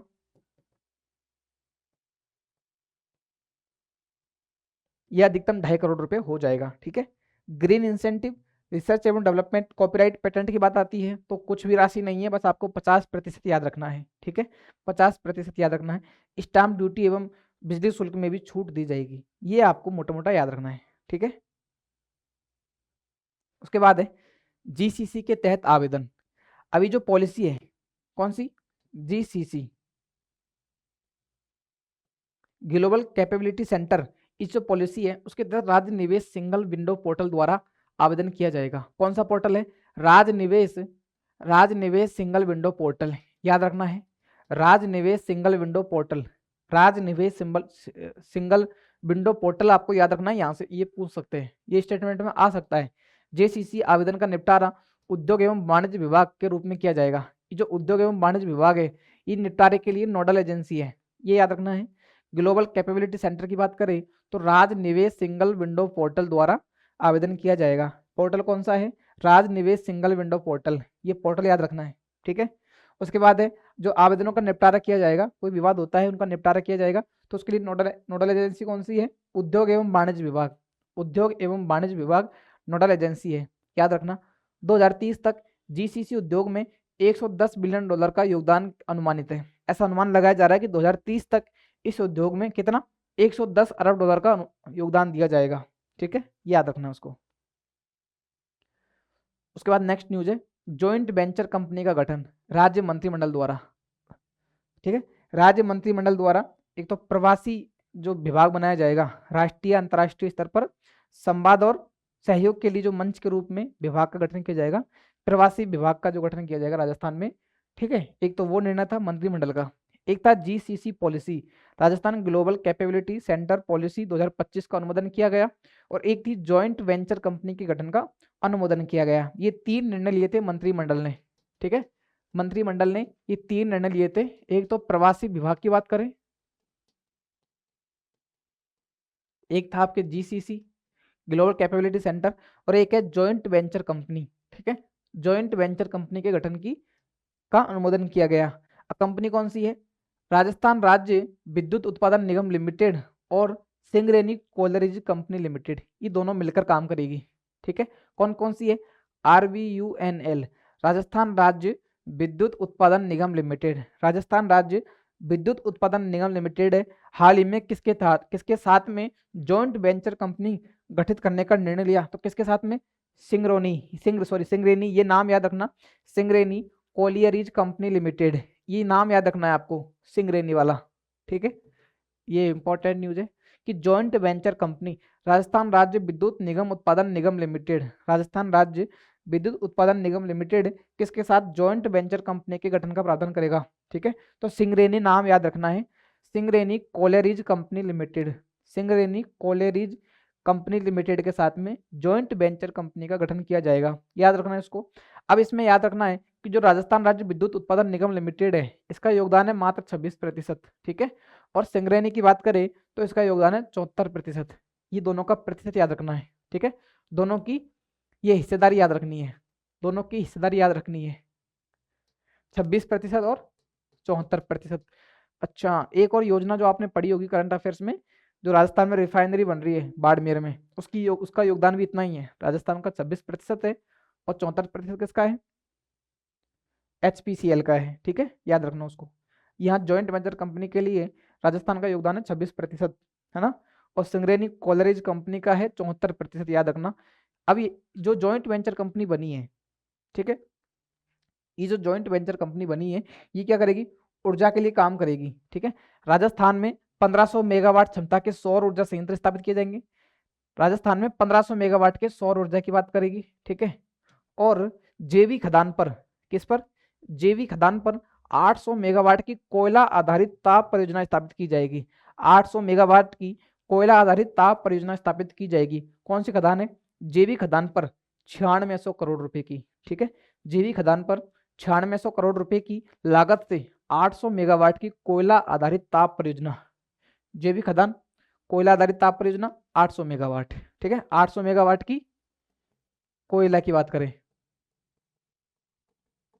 यदि 1500 मेगावाट की बात करें तो सौर ऊर्जा, सौर संयंत्र की। ठीक है, 6000 करोड़ रुपए की लागत से सौर परियोजना स्थापित की जाएगी राजस्थान में। ठीक है, याद रखना इसको। राजस्थान में याद रखना कि राजस्थान में 1500 मेगावाट की सौर परियोजना स्थापित की जाएगी 6000 करोड़ रुपए की लागत से। ठीक है, कौन सी कंपनी के सहयोग से? सिंगरेनी कोलेरीज कंपनी लिमिटेड के सहयोग से। सिंगरेनी कोलेरीज कंपनी लिमिटेड के सहयोग से। ये थोड़ा सा टिपिकल टाइप का करंट अफेयर लग रहा है आपको। ठीक है, मुझे लग रहा है कि ये थोड़ा सा ऐसा करंट अफेयर्स है जो यहाँ से प्रश्न तो पक्का आते हैं भी, ऐसा नहीं है कि यहाँ से प्रश्न नहीं आते हो। अब अगर इसी PDF को मैं अधीनस्थ बोर्ड के हिसाब से पढ़ाऊँ तो ये चीज़ें 2-2 लाइनों में कंप्लीट हो जाती है। ठीक है, अधीनस्थ बोर्ड के हिसाब से यदि इनको पढ़ाया जाए तो ये 2-2 लाइनों में, 3-3, 4-4 लाइनों में ये टॉपिक कंप्लीट हो जाते हैं। लेकिन क्योंकि RPSC का पैटर्न बदला है, ठीक है, लोग, आपको पता है रिजल्ट आ रहे हैं फर्स्ट ग्रेड के लगातार, no match found, no match found है, लोग 40% नंबर नहीं लेके आ रहे। ठीक है, उस लिस्ट में भी नहीं आ रहे कि 40% पास करें आप। तो इसलिए जो भी एग्जाम पैटर्न है ना, उसको ध्यान में रखते हुए आपको इतना डिटेल से ये सब पढ़ाया जा रहा है।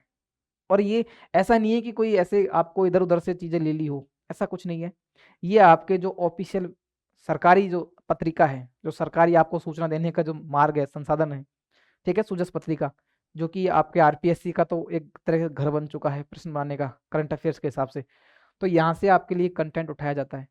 तो आप अगर यदि इसको पढ़ते हुए डीमोटिवेट फील करते हो, या आपको लगता है कि यार ये तो बहुत ज़्यादा टिपिकल सा लग रहा है, ठीक है, तो ये आपको इसमें टेंशन नहीं लेनी है। आपको मोटिवेट होना है, इस तरह से मोटिवेट होना है कि जो कंटेंट है ये आपके लिए ऑथेंटिक सोर्स से है ना। एक एक लाइन इसमें कवर की गई है, वो सारी चीज़ें, वो सारी महत्वपूर्ण चीज़ें इसमें कवर की गई है जो आपके एग्जाम के हिसाब से महत्वपूर्ण है। ऐसा नहीं है कि सब कुछ छाप दिया हो, यहाँ पे बहुत सारी चीज़ें छोड़ के पूरा पृष्ठ आता है, उसमें काट पीट के आपके लिए 4-5 लाइन ली जाती है, 4-5 पॉइंट लिए जाते हैं। ठीक है, तो आपको इसको पढ़ना ही होगा यदि आपको RPSC की फर्स्ट ग्रेड की तैयारी करनी है तो, क्योंकि RPSC तो ऐसे ही पेपर बनाती है और ऐसे ही प्रश्न आएंगे एग्जाम में। अब जैसे मैं आपको बोल रहा हूँ कि जो पॉलिसी आई थी GCC पॉलिसी 2025, इसकी पूरी संभावना है कि यहाँ से प्रश्न पूछ लिया जाए।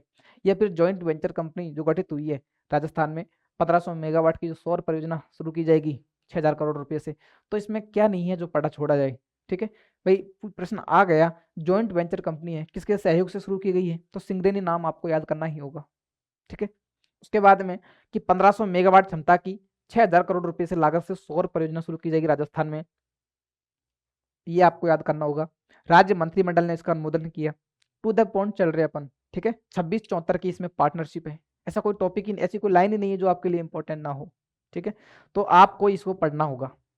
पॉलिसी है उसमें, उसमें आप कीवर्ड याद रख लेना, कीवर्ड टॉप करके कि भाई प्रशिक्षण की लागत का इतना होगा, किराए की बात करें तो इतना आ जाएगा, कर्मचारियों के वेतन की बात करें तो इतना आ जाएगा। ठीक है, रिप्स का भी उसमें प्रावधान है, भूमि किराए पर भी उसमें प्रावधान है। तो ऐसे टॉपिक पॉइंट डाल डाल के आपको याद करने पड़ेंगे, और कोई आपके पास मुझे लगता नहीं कोई और विकल्प हो। यदि आप सोचते हो कि इनको इग्नोर करके आप पढ़ लो करंट अफेयर्स, तो आप जो भी टॉपिक इग्नोर करोगे तो वहां से प्रश्न आने की संभावना रहेगी, क्योंकि अपन इग्नोर उसको मारते हैं जो अपन को याद नहीं होता, थोड़ा टिपिकल लगता है। और RPSC कोई ऐसी योजना हो जिसमें ऐसे बड़े बड़े प्रावधान हो, या फिर ऐसे जॉइंट वेंचर कंपनी ये प्रॉपर अपन ने पॉलिसी पढ़ी थी जो दिखने में इतनी ज़्यादा टिपिकल सी लग रही थी, तो वहाँ से प्रश्न पूछती है आरपीएससी। तो आपको कमज़ोर नहीं होना है, मोटिवेट होकर पढ़ाई करनी है, क्योंकि आरपीएससी के सामने यदि आप चाहते हो कि आप सिलेक्शन लो, तो आपको थोड़ी सी ज़्यादा मेहनत करनी पड़ेगी बाकियों की तुलना में। ये करंट अफेयर दिखने वाली जो करंट अफेयर्स मार्केट में जो मैगजीन्स बिकती है उनकी तुलना में थोड़ी सी अलग है। अलग इसलिए है क्योंकि वो सारी एग्जामों को ध्यान रखते हुए बनाते हैं। ये अपन ने केवल फर्स्ट ग्रेड को टारगेट करके ये मैगजीन तैयार की है, ये जो पीडीएफ तैयार की है ना। तो केवल आपकी एग्जाम के हिसाब से ये पीडीएफ है, ये मटेरियल है ना। तो आपको पढ़ना चाहिए। यदि आप इसकी जगह कोई अच्छी अच्छी दिखने वाली चीज़ों की तरफ जाओगे तो मुझे लगता है कि आप शायद आरपीएससी के धोखे में आ सकते हो। ठीक है, याद रखना इसको। सुजस पत्रिका है, नाम सुजस है तो नाम पे भरोसा रखो। जब आरपीएससी खुद भरोसा रखती है इस पे, यहाँ से प्रश्न बना लेती है, तो आप तो स्टूडेंट हो, आपको भरोसा करना चाहिए। ठीक है, उसके बाद है, यदि सौर परियोजना की बात करें तो बीकानेर के ये जो पूगल है, ठीक है, बीकानेर के पूगल तहसील के एक गांव है कर्णीसर भटियान। और चित्तौड़गढ़ की बात करें तो चित्तौड़गढ़ के खरनई गांव में, जो कि रावतभाटा में आता है, भूमि आवंटन किया गया। किसके लिए? सौर परियोजना के लिए। सौर परियोजना के लिए भूमि आवंटन किया गया। ठीक है, याद रखना है इसको। बीकानेर के पूगल तहसील के कर्णीसर गांव में, चित्तौड़गढ़ के खरनई गांव में, ठीक है, भूमि आवंटन किया गया। किसके लिए? 1500 मेगावाट क्षमता के जो सौर संयंत्र लगाए जाएंगे 6,000 करोड़ रुपए की लागत से। एक न्यूज याद रखना, सोखरू बाड़मेर में गांव है सोखरू, यहाँ पर 765 केवी सब स्टेशन की स्थापना हेतु भूमि का आवंटन किया गया है। अभी 765 केवी सब स्टेशन की स्थापना के लिए भूमि का आवंटन किया गया है। ये न्यूज है, इसको याद रखना आप। ठीक है, उसके बाद नेक्स्ट न्यूज है, किसानों को दिन में बिजली। ठीक है, कोई इंपॉर्टेंट तो है नहीं, वैसे आप देख लीजिए एक बार कि वर्तमान में 22 जिलों को दिन में बिजली दी जाती है। वर्तमान में 22 किसानों को 22 जिलों सॉरी 22 जिलों को 22 जिले के किसानों को। इसका मतलब क्या है कि जो दिन में सिंचाई करते हैं किसान, दिन में सिंचाई करते हैं, तो उनके लिए दिन में बिजली प्रोवाइड करवाई जाती है। ऐसे 22 जिले हैं और 2027 तक संपूर्ण राजस्थान में किसानों को दिन में बिजली प्रदान की जाएगी। बस इसको याद रखना है। उसके बाद है पारंपरिक खेती एवं गोवंश को संरक्षण। पारंपरिक खेती एवं गोवंश को संरक्षण, बैलों से खेती करने के लिए ये चर्चा में था। यदि कोई किसान बैल से खेती करता है और वो लघु एवं सीमांत किसान है, लघु एवं सीमांत किसान है, तो उसे ये याद रखना 30,000 रुपए, इंपॉर्टेंट है ये। लघु एवं सीमांत किसान जो बैल से खेती करता है उसे प्रतिवर्ष 30,000 रुपए प्रदान किए जाएंगे। 30,000 रुपए की सहायता की जाएगी। ठीक है, याद रखना। ये क्यों है? कि ताकि गोवंश का संरक्षण हो जाए, गोवंश का संरक्षण हो जाए। क्योंकि आप यदि उनको खेती करने के लिए पालते हो, ठीक है, तो आप उनको प्रोटेक्ट करोगे, उनको अच्छे से खिलाओगे पिलाओगे कि भाई खेत में काम करवाना है। ठीक है, तो उनका उनका संरक्षण होगा। और पारंपरिक खेती जो पुरानी खेती की पद्धति है वो भी पुनर्जीवित हो जाएगी। ठीक है, तो बैलों से खेती करवाने के लिए 30,000 रुपए प्रतिवर्ष की सहायता दी जाएगी। आपको ये याद रखना है। गोबर गैस प्लांट स्थापित करते हो तो सब्सिडी प्रदान की जाएगी। और इसके लिए ऑनलाइन आवेदन किया जाएगा राज्य किसान साथी पोर्टल पर, राज्य किसान साथी पोर्टल पर। ठीक है, राज्य किसान साथी पोर्टल पर ऑनलाइन आवेदन किया जाएगा। याद रखना है आपको ये। ठीक है, गोबर गैस प्लांट लगाने के लिए सब्सिडी प्रदान की जाएगी। बैलों से खेती करने पर 30,000 रुपए की राशि प्रदान की जाएगी। उसके बाद है मुख्यमंत्री आयुष्मान बाल संबल योजना। कौन सी योजना है? मुख्यमंत्री आयुष्मान बाल संबल योजना। इस योजना को याद रखना, दुर्लभ बीमारियों से पीड़ित बालक बालिकाओं के इलाज के लिए। ठीक है, दुर्लभ बीमारियों से पीड़ित बालक बालिकाओं के इलाज के लिए कौन सी योजना है? मुख्यमंत्री आयुष्मान बाल संबल योजना। थोड़ी सी महत्वपूर्ण इसलिए हो जाती है क्योंकि दुर्लभ बीमारी से जो पीड़ित है, जो दुर्लभ बीमारी से पीड़ित है बालक बालिका है, उन्हें 50 लाख रुपए तक, याद रखना कि उन्हें 50 लाख रुपए तक की राशि, 50 लाख रुपए तक निःशुल्क इलाज प्रोवाइड करवाया जाएगा और आर्थिक सहायता भी दी जाएगी। ये जो आर्थिक सहायता है कितने की है? 5,000 रुपए की मासिक सहायता दी जाएगी। याद रखना इसको, है ना। योजना में अतिरिक्त 5,000 रुपए की मासिक सहायता दी जाएगी, आर्थिक मदद की जाएगी। ठीक है, और 50 लाख तक का इलाज किया जाएगा। 50 लाख तक का तो इलाज है और 5,000 रुपये की मासिक आर्थिक सहायता प्रदान की जाएगी यदि कोई बालक बालिका जो कि पीड़ित है, 18 वर्ष से कम का है और दुर्लभ बीमारी से पीड़ित है। याद रखना इसको। इस योजना का उद्देश्य क्या है? उद्देश्य है स्वास्थ्य और परिवार कल्याण मंत्रालय, भारत सरकार की पॉलिसी आई थी, राष्ट्रीय नीति आई थी 2021 में, ठीक है। उसमें ये था कि सूचीबद्ध बीमारी जो दुर्लभ बीमारी है या फिर उस कैटेगरी में जो भी पंजीकृत बीमारी है जो कि 18 वर्ष से कम आयु के बच्चों को इलाज के लिए और उनकी देखभाल के लिए सुविधाएं प्रोवाइड करवाती है, ठीक है। तो लक्ष्य क्या है इसका? इस योजना का लक्ष्य क्या है कि 18 वर्ष से कम आयु के बच्चों को सूचीबद्ध बीमारी के इलाज के लिए उन्हें आर्थिक सहायता, उनका पोषण और उनका समुचित देखभाल किया जाएगा, ठीक है। याद रखना इसको। तो 50 लाख रुपए तक का है तो निःशुल्क इलाज शामिल है इसमें, और 5,000 रुपए की इसमें आर्थिक सहायता शामिल है, मासिक 5,000 रुपए की इसमें आर्थिक सहायता शामिल है, याद रखना है। अब इसका जो इलाज होगा, जो नोडल विभाग है वो कहाँ पे है? एम्स जोधपुर और जेके लोन अस्पताल है, ये दो याद रखना। जेके लोन अस्पताल आपके जयपुर में है और एम्स आपके जोधपुर में है। इनमें इस बीमारी का इलाज किया जाएगा, ये नोडल विभाग है इस बीमारी के लिए, ठीक है। याद रखना। मुख्यमंत्री आयुष्मान बाल संबल योजना किसके लिए है? बच्चों की दुर्लभ बीमारी के लिए, है ना, याद रखना इसको। उसके बाद है मुख्यमंत्री मंगला पशु बीमा योजना। कौन सी योजना है? मुख्यमंत्री मंगला पशु बीमा योजना, याद रखना इसको। 5 लाख, 5 लाख, 1 लाख, ये आपकी सुविधा के लिए अरेंज किया गया है। इसमें है क्या, ठीक है, वापस देख लीजिए। इसमें पशुपालक होंगे खुशहाल, मुख्यमंत्री मंगला पशु बीमा योजना, कौन सी योजना है? मुख्यमंत्री मंगला पशु बीमा योजना। वर्ष 2025-26 इसलिए है क्योंकि अभी इसके लिए, इस सत्र के लिए पंजीकरण किए जा रहे हैं, आवेदन किए जा रहे हैं, इसलिए इसको तो छोड़ दीजिए आप। याद रखना मुख्यमंत्री मंगला पशु बीमा योजना, ये पशुपालन विभाग की योजना है। किसकी योजना है? पशुपालन विभाग की योजना है, राजस्थान के पशुपालन विभाग की योजना है, याद रखना है इसको। उसके बाद में इसमें क्या है? योजना के तहत ये जो डॉक्यूमेंट्स वगैरह कोई काम के नहीं है, बस ये याद रखना है आपको कि जन आधार कार्ड धारक क्या है? जन आधार कार्ड धारक पशुपालक के अधिकतम 2, याद रखना इसमें, 2 तो दुधारू पशु है, 2 तो दुधारू पशु है। इसका मतलब दुधारू पशु या तो गाय होगी या भैंस होगी, तो ऐसे 2 पशु होंगे, ठीक है।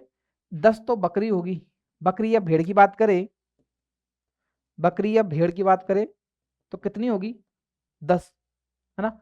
और ऊंट की बात करें तो 10 ऊंट होंगे, और ऊंट की बात करें तो 10 ही ऊंट होंगे। अब राशि दी जाएगी कितनी? यदि ऊंट की बात करें तो 1 लाख रुपए, यदि भेड़ या बकरी की बात करें तो 5 लाख रुपए। कितनी यूनिट है?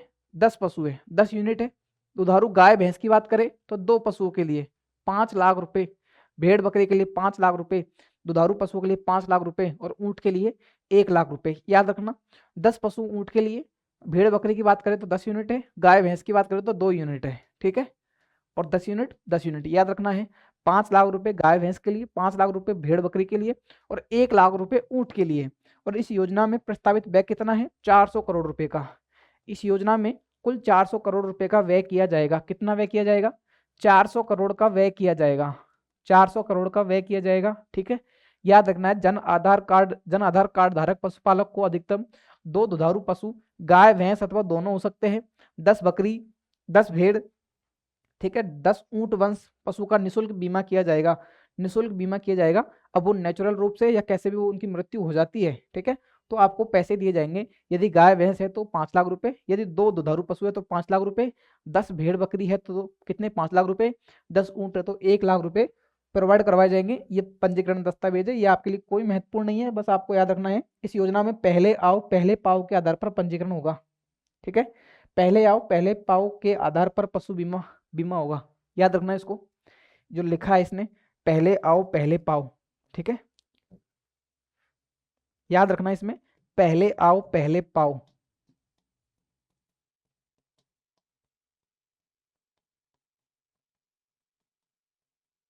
ये याद रखना। इस आधार पर